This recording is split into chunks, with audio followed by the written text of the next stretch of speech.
Equilibrium of bodies under the action of coplanar forces. हमने इससे पहले जो इक्विलिब्रियम ऑफ बॉडी डिस्कस किया कोप्लानर फोर्सेस का, वो एक रेस्ट पोजीशन पे था। अब यहाँ पर एक बॉडी है जो एक इक्विलिब्रियम में है लेकिन डायनामिक इक्विलिब्रियम है। ये बॉडी एक मोशन कर रही है, एक वेलोसिटी के साथ ट्रेवल कर रही है जो वेलोसिटी यूनिफॉर्म है। अब कार का इंजन उसको फॉरवर्ड पुश कर रहा है एक फोर्स के साथ, और उसी जगह पर टायर्स में एक फ्रिक्शनल वेलोसिटी लग रही है जो उसको बैकवर्ड पुश कर रही है। फॉरवर्ड वेलोसिटी और बैकवर्ड वेलोसिटी, इंजन की वेलोसिटी और टायर्स में जो फ्रिक्शन है ज़मीन से के साथ, वो दोनों आपस में बराबर है, तो जिसकी वजह से बॉडी जो है वो यूनिफॉर्म वेलोसिटी के साथ ट्रेवल कर रही है। उसी जगह पर जो वेट है कार का और जो अपवर्ड थ्रस्ट है, जो रिएक्टिव फोर्स है अर्थ की जो वो पुश कर रही है फोर्स को बैलेंस करने के लिए, वो दोनों भी बराबर हैं। अब अगर इसी जगह पर थोड़ी सी फ्रिक्शनल फोर्स टायर्स की ज़्यादा हो जाएगी तो कार अपना मोशन लूज कर देगी और उसकी वेलोसिटी कम होने शुरू हो जाएगी। उसी जगह पर अगर इंजन जो पुश कर रहा है अगर वो स्पीड बढ़ जाएगी तो कार अपनी यूनिफॉर्म वेलोसिटी लॉस करके एक्सीलरेट करेगी और उसकी वेलोसिटी बढ़ जाएगी, जिससे कार जो है वो यूनिफॉर्म वेलोसिटी के अंदर नहीं रहेगी। It's clear for equilibrium there must not be any unbalanced force act on a body.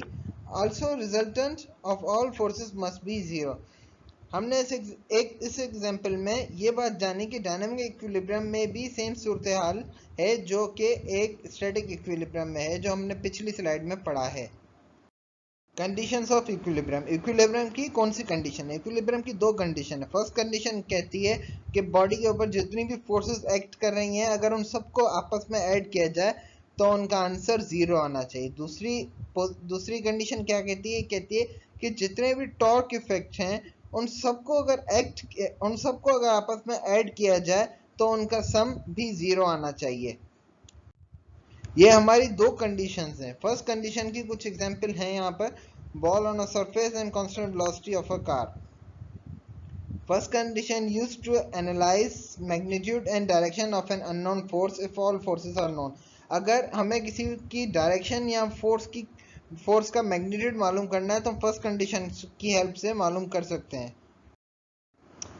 अब हमारे पास एक एग्जाम्पल है, हम पहले एग्जाम्पल सॉल्व करते हैं। ये एग्जाम्पल हमारी फर्स्ट कंडीशन ऑफ इक्विलिब्रियम से ही है।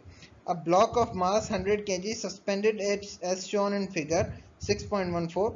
Find the tension in string T1 and T2 in the ropes. Take the value of 9.8. G की वैल्यू हमें गिवन है 9.8। अब हमें टेंशन मालूम करना है कि रोप्स के बीच में टेंशन है वो कितनी है। तो सबसे पहले तो हम इन वेक्टर्स को आप जो है वो ब्रेक कर देते हैं दो रेक्टेंगुलर कंपोनेंट्स में। ये एक वेक्टर है T2 जो 60 के एंगल पर है और ये वेक्टर है T1 जो 45 के एंगल पे है। अब हम इसको 45 साइन और 45 कॉस के अंदर ब्रेक करेंगे और इसको 60 साइन और 60 कॉस के अंदर ब्रेक करेंगे, कुछ इस तरह। एक कॉस के जितने भी वेक्टर्स होते हैं वो सारे एक्स डायरेक्शन में होते हैं और y के जो वेक्टर्स होते हैं वो साइन के साथ होते हैं। इस तरह हमने दोनों वेक्टर्स को ब्रेक कर दिया। T1 cos 45 and T1y is equal to T1 sin 45, T2y is equal to T2 sin 60 and T2x is equal to T2 cos 60। Applying first condition of equilibrium. सबसे पहले तो हम जितने भी हमारे x फोर्सेस हैं उनको आपस में ऐड करते हैं, जिस तरह यहाँ पर T1 x और माइनस में T2x। अब T2x माइनस में किस तरह आया? तो अगर हम देखें तो उन दोनों की डायरेक्शन डिफरेंट है, एक लेफ्ट साइड पर वर्क कर रहा है और एक राइट साइड पर। तो हमारा एक एक्स पॉजिटिव है और एक एक्स नेगेटिव है। इसी वजह से जो हमारा माइनस का T2x है, ये क्योंकि नेगेटिव साइड पर फोर्स लगा रहा है तो हमने इसका माइनस एक्स लिया है। हमने इसकी वैल्यूज ऊपर कैलकुलेट नहीं की लेकिन फॉर्मूलेस में पुट किए हैं, तो हम उस वैल्यूज को यहाँ पर रखते हैं और सॉल्व करते आते हैं तो हमें मिलता है, ये हमें फर्स्ट कंडीशन T1 होती है। लेकिन हमें सेकंड कंडीशन भी सेटिस्फाई करनी है कि जो T2 का जब अगर सम किया जाए तो वो भी जीरो के बराबर आना चाहिए। आपका शुक्रिया।